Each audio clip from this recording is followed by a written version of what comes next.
I did not cry. I did not call my mother. I did not throw a single thing across the room. I sat down at the kitchen table, folded my hands in front of me, and I thought, that is the part nobody ever talks about, the thinking. Everyone imagines the screaming and the tears and the dramatic confrontation in a hotel lobby. Nobody imagines a 31-year-old woman sitting perfectly still in a quiet kitchen at 11:15 on a Thursday night, doing math. I had been married for 4 years. His name does not matter anymore, so I will call him what he was, my husband. My husband was 42. He coached youth basketball on Sunday mornings and made the best smoked brisket of anyone I had ever met, and told me every single day that I was the only woman he had ever truly loved. He said it the way people say it when they mean it. I believed him the way people believe things when they are not paying close enough attention. I am a contracts attorney. I review language for a living. I find the hidden clause, the buried condition, the sentence that changes everything if you read it twice. I do this every day for other people. I did not do it for myself. Not until that Thursday night, when I opened my husband's laptop to print a boarding pass for my flight to see my sister in Phoenix, and I found the folder he had forgotten to close. His email was open. He had been logged in all day. And right there, in the middle of his inbox, was a reservation confirmation for a hotel in Charleston, South Carolina. A suite. 2 guests. Checked in that morning. My husband had told me he was in Atlanta for a regional sales conference. He had shown me the conference agenda on his phone 3 weeks ago, pointing at his name on the speaker list. He had kissed me on the forehead at 5 in the morning and rolled his carry-on out the front door and told me he would be back Sunday. He was not in Atlanta. I did not scream. I opened the reservation and I read every line. I noted the hotel name, the suite number, the confirmation number, the name listed as the second guest. Her name was Rochelle. She was listed as his wife. I sat with that for a moment. Then I closed the laptop. Then I went back to the kitchen table, folded my hands, and I thought, by midnight I had a plan. By 1 in the morning I had already made the first call. My best friend since college is a forensic accountant. She has spent 15 years untangling financial fraud for federal investigations and private litigation. When I called her at 1 in the morning, she did not ask questions. She said, "Tell me what you need." What I needed was a picture of everything. Every account, every asset, every transaction that had moved in the last 24 months. My husband and I had kept most of our finances separate by habit and agreement, but we had a joint savings account, a joint investment portfolio, and we were co-signers on the mortgage. I was also a joint account holder on 2 of his business credit cards because he had asked me to be when he started his distribution company 3 years ago. He said it was simpler. He said it was easier for taxes. What I found when my friend started pulling the threads was not simpler. It was not easier for anything. It was a deliberate, structured diversion of money that had been running for 14 months. His distribution company had a vendor account with a logistics firm out of Memphis. That logistics firm had processed over $380,000 in invoices over the past year and a half. My friend pulled the vendor registration. The logistics firm was a shell. The registered agent's address was a UPS store. The company had no employees, no trucks, no warehouse, no DOT number. It had a bank account, a phone number that rang to voicemail, and an email address. That was it. The money had moved from his business account to the shell vendor and then, through 2 intermediate accounts, into a personal account held jointly by my husband and Rochelle. My friend sent me everything at 3 in the morning with a single message. This isn't just cheating. This is fraud. You need to decide who you want to call. I already knew who I was going to call. I had known since 1 a.m. I called my attorney. Not a divorce attorney, I called the senior partner at the firm where I worked, a man who had spent 20 years as a federal prosecutor before going into private practice. I called his personal cell. He picked up on the 3rd ring. I said, "I need to ask you something that has nothing to do with work." He said, "Go ahead." I explained everything in 12 minutes. He was quiet for most of it. When I finished, he said, "Don't touch the joint accounts. Don't move anything. Don't let him know you know." "How long until he's back?" "Sunday," I said. "I need until Saturday," he said. "Can you do that?" I said yes. The next morning I made coffee. I sent my husband a good morning text. He replied with a heart emoji and a message that said the conference was going well and he missed me. I sent back a smiley face. I went to work. I reviewed 3 contracts. I attended a 2 o'clock meeting. I smiled at the right moments. Nobody noticed anything. That afternoon, my husband called me during his lunch break. I could hear background noise, music, conversation, the clatter of silverware. He told me he was eating at a great restaurant near the convention center. He asked me what I wanted to do for dinner on Sunday when he got home. I said I was thinking steaks on the grill. He said that sounded perfect.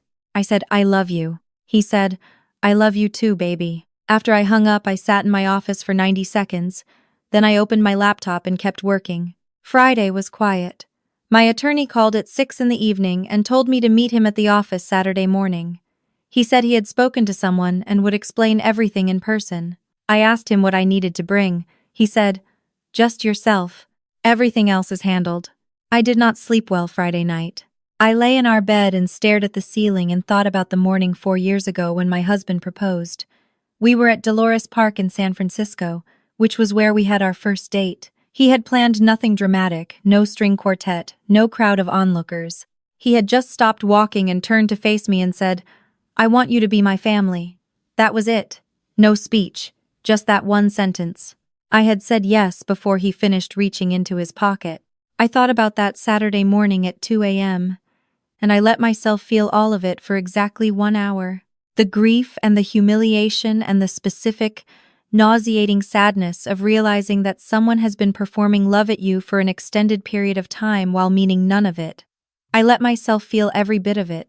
Then I stopped. Because grief was for later, strategy was for now. Saturday morning, I was in my attorney's office at 9. He was already there with 2 other people, a woman from the Financial Crimes Division of the State Attorney's Office and a man who worked with the FBI's Economic Crimes Unit. I recognized the FBI agent's name.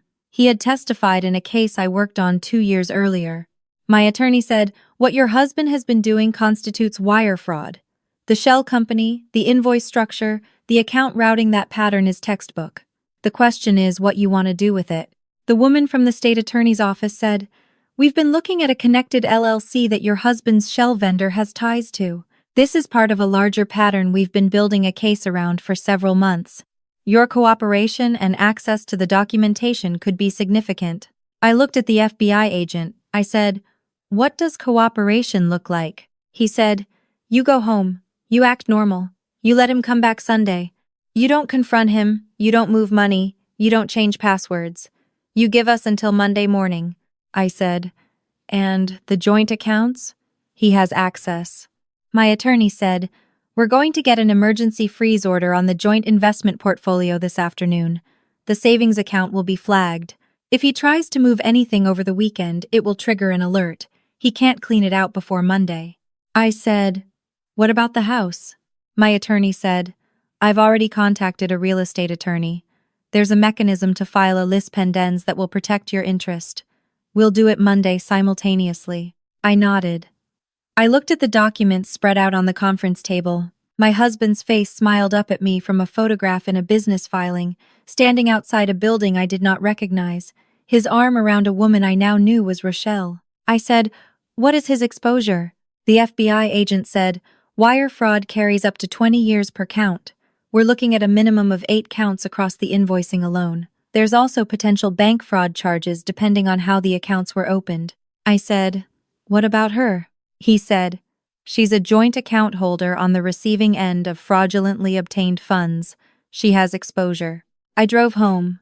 I cleaned the house. I went to the grocery store and bought everything I needed for Sunday's dinner, the steaks, the sides, a bottle of the red wine my husband liked.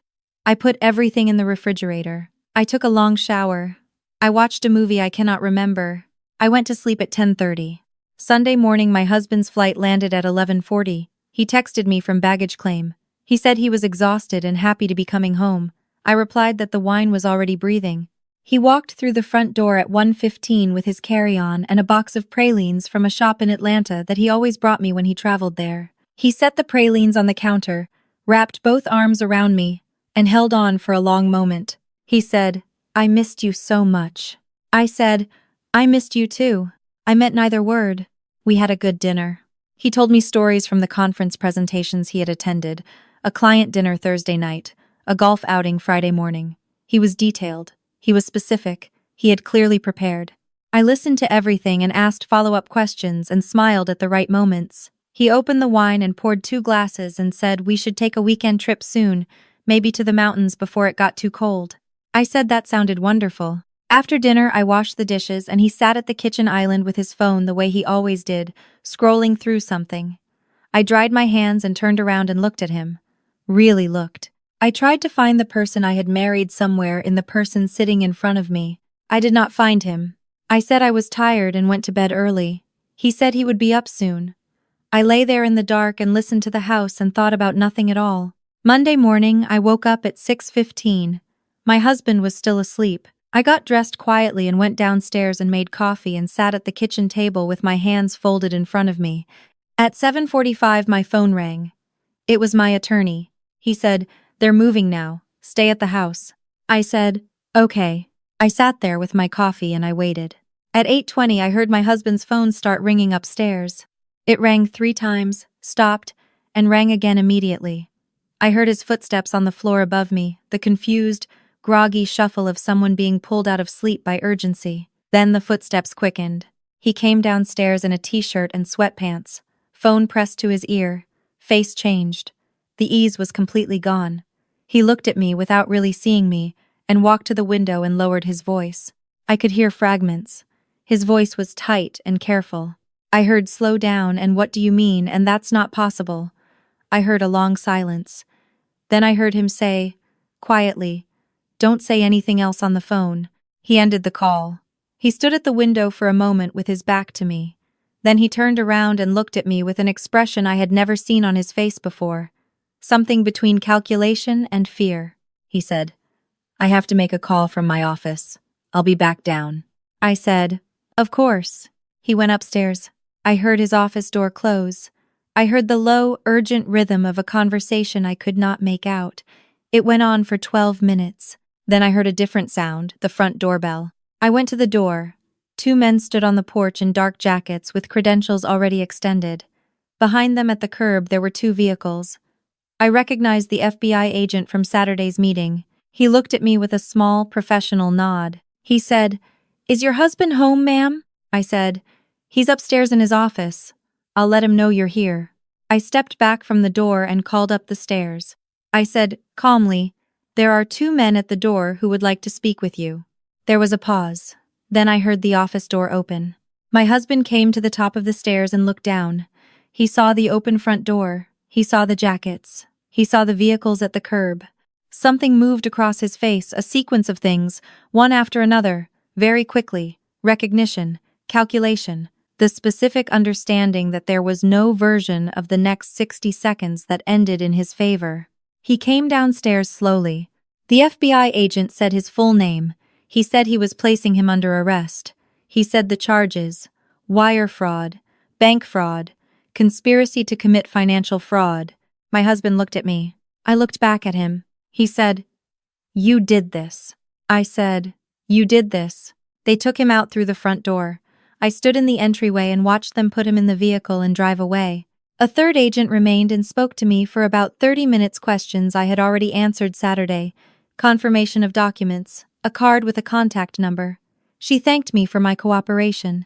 She said the case had been under development for some time and that my documentation had provided the final pieces needed. After she left, I closed the front door and stood in my entry hall in the quiet of my own house. I thought I would feel something enormous. I thought there would be some cathartic wave, some relief so large it would knock me sideways. There was not. There was something smaller and more honest, the particular clarity of a person who has completed exactly what she set out to complete. A task. Finished. A clause. Resolved. I called my best friend. She answered on the first ring. I said, "It's done." She said, "I'm coming over." I said, "Bring coffee." She said, "Already in the car." I called my mother. That conversation was longer. She cried. I did not. Not then. I told her I was all right. I told her I had handled it. She kept saying she was so sorry, and I kept saying she did not need to be, because she had not done anything.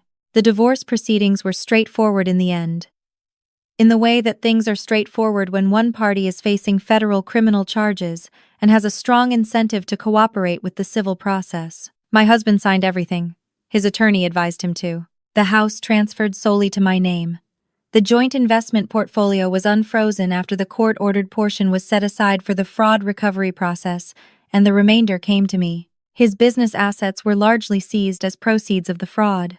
Rochelle was named in the civil recovery action as a joint recipient of fraudulently obtained funds. Her attorney settled. She did not attend any proceedings I was present for. I never saw her in person. She exists in my life only as a name on a document. My husband pled guilty to 4 of the 8 counts. He was sentenced 11 months after his arrest. I was not in the courtroom for the sentencing. I did not need to be. My attorney called me when it was over and gave me the number. I thanked him and went back to the contracts I was reviewing. My mother asked me once, about 4 months after everything, whether I was angry.